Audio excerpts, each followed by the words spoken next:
Intro to Electrodynamics. We are this is technically in chapter 2 of Griffiths, electric fields. And what I want to do today is to calculate the electric field due to a point charge, and then calculate the electric field due to 2 point charges, and then do it in Python. Because it turns out that Python's a very useful tool in this way, and I'm not going to visualize anything, I'm just going to calculate it. So we're dealing with vectors. Python's great with vectors. Okay, so let's get into it. Imagine that I have some point charge Q here at that location, and I have an object O, not an object, an observation location where I want to calculate the electric field. Okay, I'm going to show you how Griffiths labels everything. It has this vector, the location of the charge, it calls R prime. I'm going to do it differently. I like to follow the book along, but I don't like this. And then it calls this R. And then it calls this R. That's script R. My cursive is very out of practice. Yep. So, but the thing is, normally we're going to have to say, where is our observation location? Where is our point charge? And so, but anyway, we're going to find the location of the observation location with respect to the charge, which is the important part, right? I mean, you could put the charge at the origin and it makes everything easy, but that's not always the case. So here I can say script R is equal to the final position R minus the location of the charge, which is called R prime. Now, I get R prime. It's a good idea because when you set up an integral for charge distributions, you can have a prime notation that you're integrating over. But I don't like the double hat. 2 decorations, right? It's got a prime and a vector symbol. I don't like that. So this is what I'm going to do. In my notation, I'm going to have the charge Q, the observation location O. I'm going to call this RQ, and I'm going to call this RO. And then this vector is just R. So the vector R is equal to RO minus RQ. Look at that. 1 hat per person. I like it better. Okay. So let's write the generic electric field due to a point charge. So imagine I have a charge Q, and then I have RQ, 1 hat, and then I want to find the electric field at RO, and then I have the vector R, and again, R is RO minus RQ. And once we do that, I can write the electric field, E, as 1 over 4 pi epsilon naught, that's my electric constant, times Q over R squared. Now, it's this R, right? So that's why I'm just going to say R. And it's the magnitude of that. Technically, it should be the magnitude of R squared, because you can't square a vector. Now, scalar, scalar, scalar, scalar, scalar, scalar, vector. So I can't have this be true. I have to include this R hat right there. So R hat is a unit vector pointing in the same direction as R. So if you just draw another picture right here, there's my charge. My electric field's like that. If I'm over here, it's like that. It's pointing away from the charge, because that would be the direction of R and R hat. Okay. Now, just as a reminder, if I have the vector R as x, y, z, I use that as my notation.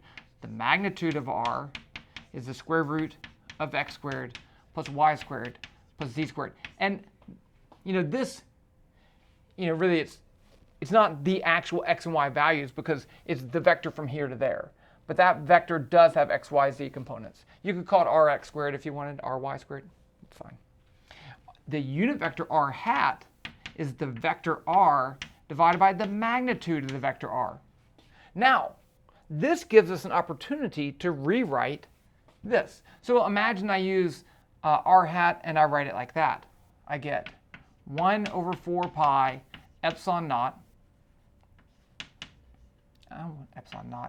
Q over R squared R over R. And you see here that I have R squared times the magnitude of R. So this is, I'll put it right here, 1 over 4 pi epsilon naught Q over R cubed R. It's the same thing. And why would you do it this way? Well, sometimes if you don't want to calculate the unit vector and the magnitude, you don't have to. You can just calculate the magnitude and cube it, and then just use the vector r. Okay. Let's do a problem. And this is the problem in the book. You got to delete the board first, and it looks like this. So we have on the x-axis, we have two charges, q, they're both identical, and they're a distance d apart. So I'll put that over here. And then we want to find the electric field at the location up here. We'll call this a distance z. One of the things that's important about the electric field is that it obeys the superposition principle. That means the electric field, E, is E1 plus E2. So if I find the electric field due to this one at that location, I'll call that, let's call this one 1. So this one's E1, this one is E2, and then the vector sum of those would be E. So that works for any number of charges. The total electric field is the vector sum of the individuals. It's kind of a big deal. Okay, so we need to calculate these two vectors. I'm going to do it in as excruciating detail as possible.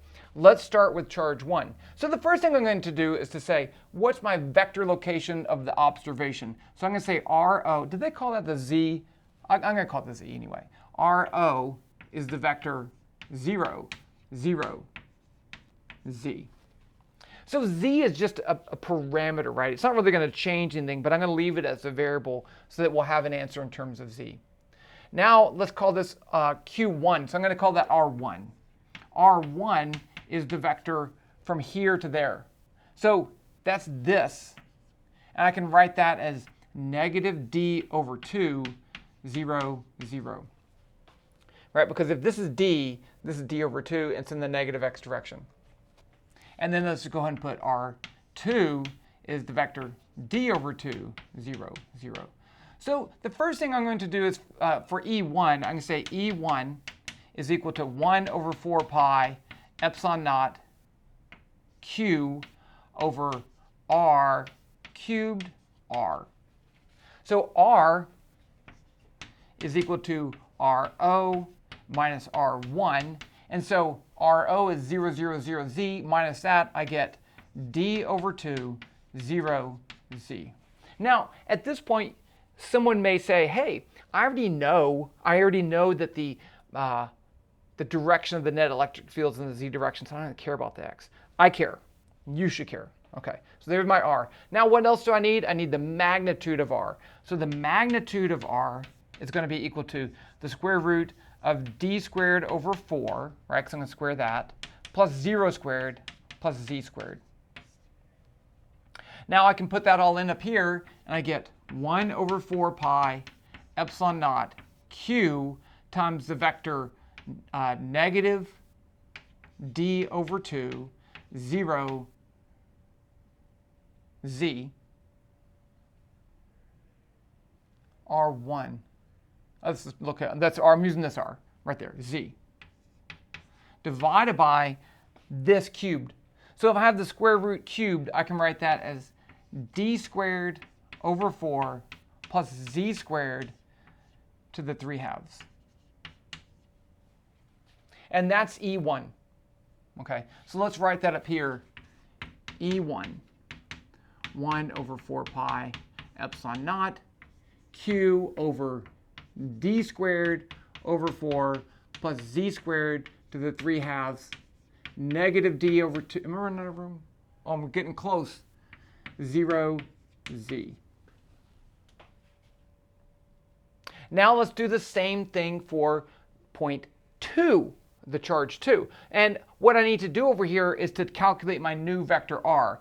This is just a variable. It's going to change. If I change this one, here's my new vector r now. So it's going to be this minus r2. So I have 0 minus d2, so this is going to be negative. Oh, this is plus. It's going that way, in the positive x direction. The next one will have negative. And in fact, that's the only difference. That's the only difference between these two, is this negative sign. In fact, the magnitude of r is the same because I'm going to square it. The denominator is the same because I'm going to take it to the third power. The only thing different is that negative. So let's just write that right here, E2.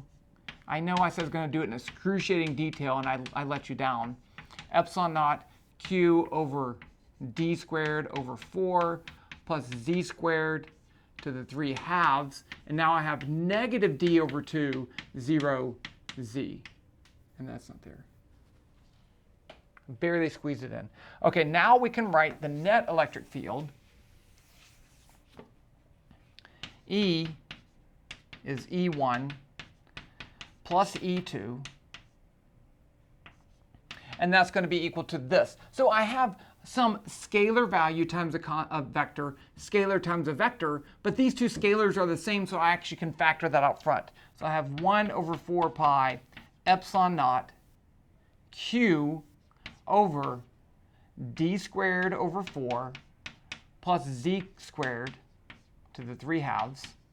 And then it's going to be the sum of those two vectors, d over 2, 0, z, plus negative d over 2, 0, z. And so when I add those two vectors together, I get only a z component. So I get all that stuff, and this is going to be 0, 0, 2z. Now, the only component that survives is this z direction. So I'm actually going to factor out the 2z, and I'm going to write my whole answer as E equals 1 over 4 pi epsilon naught. And then I get 2qz over d squared over 4 plus z squared to the 3 halves. And then I have the vector 0, 0, 1, or z hat. You could write it as z hat if you want. That's fine. And that's my answer. Vector. But we should check. We should check. Number one, does it have the right units? So going back up here to I wrote it. The magnitude electric field is 1 over 4 pi epsilon naught q over r squared. So this should have the same units. 1 over 4 pi epsilon naught, 1 over 4 pi epsilon naught, q, q. Now r squared, I have z over distance squared times to the 3 halves power. So this is going to be distance cubed. So I have distance over distance cubed is 1 over distance squared. Has the same units. There's some other things we could check. What if d goes to 0? If d goes to 0, I just have a 2q. So if d goes to 0, I get z cubed. I get 1 over z squared after that whole thing goes over, and I have the 2 there. So that works too. What should happen to the magnitude of the electric field as it gets really far away? As z gets really large, the electric field should go to 0 magnitude. So here I have a z on the top and a z on the bottom. Now, it's not obvious right away, but if you do L'Hopital's rule and you take the derivative of the top, you get a constant. You don't get a constant at the bottom. So it does go to 0 as you get really far away. So there you go.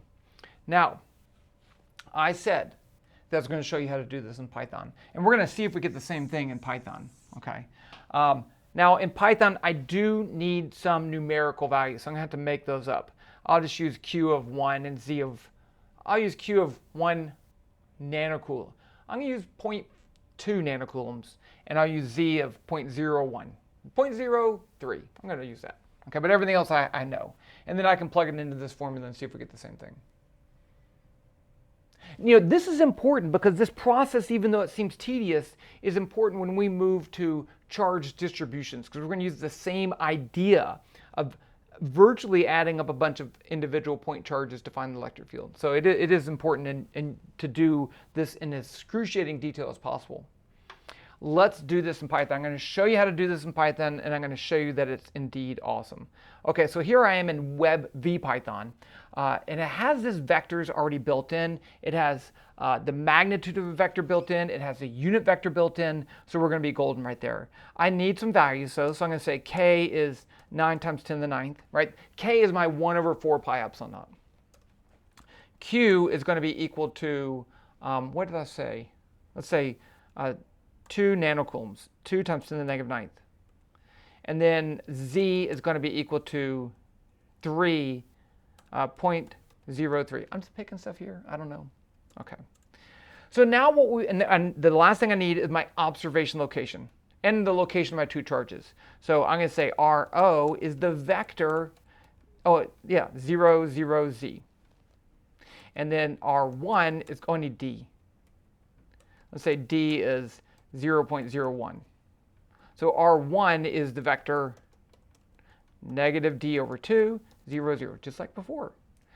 R2 is the vector D over 2, 0, 0. Oops. Okay, now I can calculate E1, I can calculate E2, I can add those two together. That's what I'm going to do. So I'm just going to write it out. E1 is K times Q times, I'm going to use the R divided by R cubed version. It doesn't really matter. I need to calculate R. So R is going to be equal to RO minus R1. Put spaces there. Someone complained about that one time. No, I'm going to use the unit vector one. So I'm going to say norm R divided by mag R squared. And let's print it. E1 equals E1 newtons per coulomb. And I'm going to run it. There's E1. Okay. It has a 0 y component, because remember we're in the xz plane. That's good. Now let's do E2. So for E2, what I need to do is to recalculate that vector R. I'm going to do that as R is RO minus R2. Again, spaces here, space, space. And now I'm going to say E2 is K times Q. They had the same charge, times norm R, which I changed, right? So my value is going to be changed. I reassigned that variable, mag R. And that's important because we're going to do that later on for other things too. Let's print E2 equals E2 newtons per coulomb. I'm even putting units. See, I'm trying to be a good person. I'm going to run this.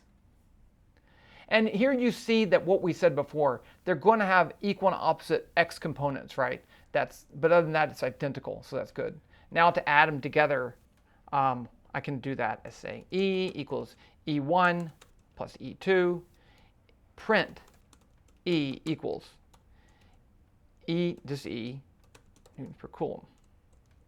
Now I'm also going to calculate E theoretical, ET, and that's going to be K times, I'm looking at my equation over here, 2Q times Z, K times 2Q times Q times Z, which I have all those values, divided by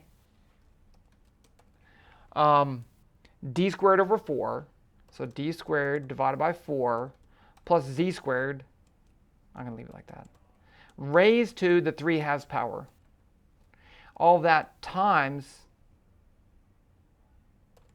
vector 0, 0, 1. I'm going to print that one. Print ET, come home, phone home, ET, newtons per coulomb. Let's see what happens.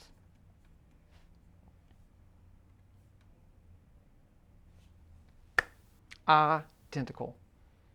These are identical. There you go. Now, I want to point out one more thing. Let me go up here because the book didn't really cover this. I think we'll cover it later. These are equal charges Q and Q. If this was negative Q and Q, this would be a dipole. Okay, and calculating the electric field due to the dipole is pretty much the same thing, except you change the charge on this one to negative. But it turns out that when you do that, you can approximate the electric field when you get really far away on this axis or this axis. And that's called the far field approximation. I'm not sure that the book covers that. If it doesn't, I will. And that's that. I'll talk to you later. Bye.